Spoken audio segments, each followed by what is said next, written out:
Okay, so welcome back again to the session 5 of Unit 2. So in this session, we are going to look at consumer innovativeness and related personality traits. So how receptive consumers are in terms of their personality and how their receptiveness will actually or their traits will actually portray the kind of innovative the consumers are. So at the end of this session, we should be able to explain consumer innovativeness, explain the dogmatism and its marketing implication, explain the social character and how it affects consumer behavior, and finally explain the use of the continuum stimulation level. So when we say consumer innovativeness basically talks about how receptive consumers are to new products. In other words, how consumers respond, their response to new products, new service, or new practices is very important. So if you are a marketer or if you are a consumer, you should be able to assess yourself. If you are a marketer, you should be able to know how receptive consumers are. If they are those people that they don't accept or they don't embrace changes or technology, it tells you how you should treat them. So consumer innovativeness is the tendency on the part of consumers to be among the first to purchase new products with specific categories. So when a particular product is being introduced into the market, the kind of consumers that approach or try to actually have a feel of the product tells you how innovative or their level of innovativeness. There are certain categories of consumers that, because of the issue of risk, they always don't want to go forward. They want people to have experience before they can actually take comments from them and then take decision as to whether they also try or not. And normally that they are the people we refer to as laggards.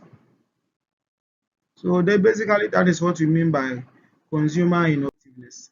So and one of them has to do with the dogmatism. Dogmatism as a consumer, we have dogmatic consumers or persons. And we are saying that the dogmatic person tends to be close-minded, seeing life in terms of black and white. So it's either the thing is black or white. But if a person is not a dogmatic person, the person is open-minded, appreciating complexity in life and seeing things in a man in seeing it in many shapes of what gray.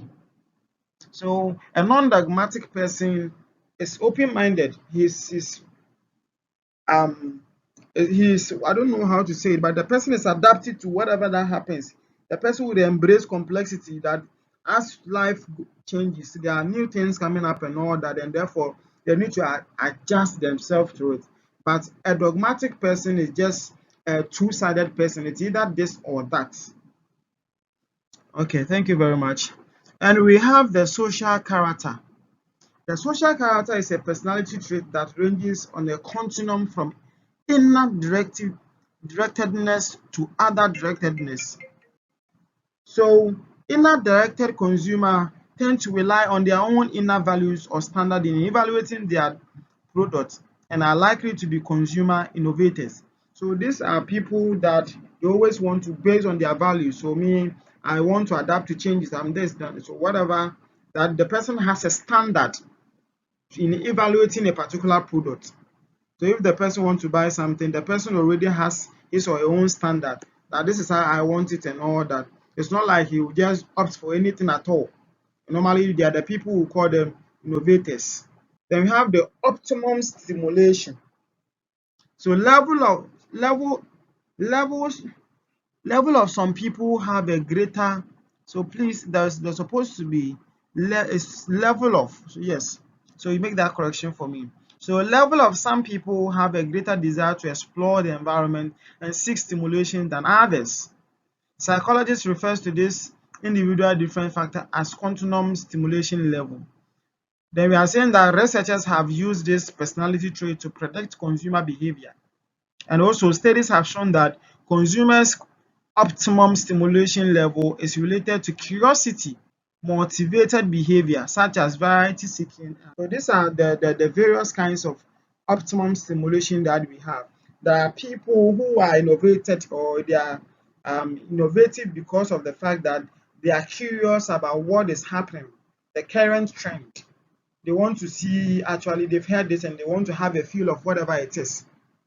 Yes, so these are the stimulated or optimum stimulation people. And we need to look at how this actually um the our understanding of the consumer personality and the personality traits, how it helps marketers. We are saying that it helps marketers to position their brands to enhance their appeal to target consumers by communicating the brand benefits that matches or match consumers' personality type. So when the marketer knows the personality of the person and know whether the person falls within that dogmatic or the non-dogmatic, the optimum stimulation or the rest, the person will be able to know how to position its brand, or the company will be able to know how to position its brand. I'm hungry, so sorry for the scratches. Yes, so the person will actually help help him or her to position its brands in the eyes of the customers or the consumers by communicating the brand benefits and match consumer personalities. That's why sometimes there are certain people when they are selling it, they are saying that this thing does this, and then sometimes they even refer to you that this person has used it. So they try to do what they call it reference. They want to give you reference for you to know that even this person has actually used it. So, and you know that in society there are certain people who have accredited some prestige too. So when those people are part of certain things, you also want to belong to those things. Okay. Then it also helps them to target lesser known brands and technological innovators to consumers with higher specialized self confidence. Avoid targeting innovative products to rigid consumers with low tolerance for ambiguity. That is interesting, right? Yeah, so of course, there are certain consumers that they don't tolerate ambiguity.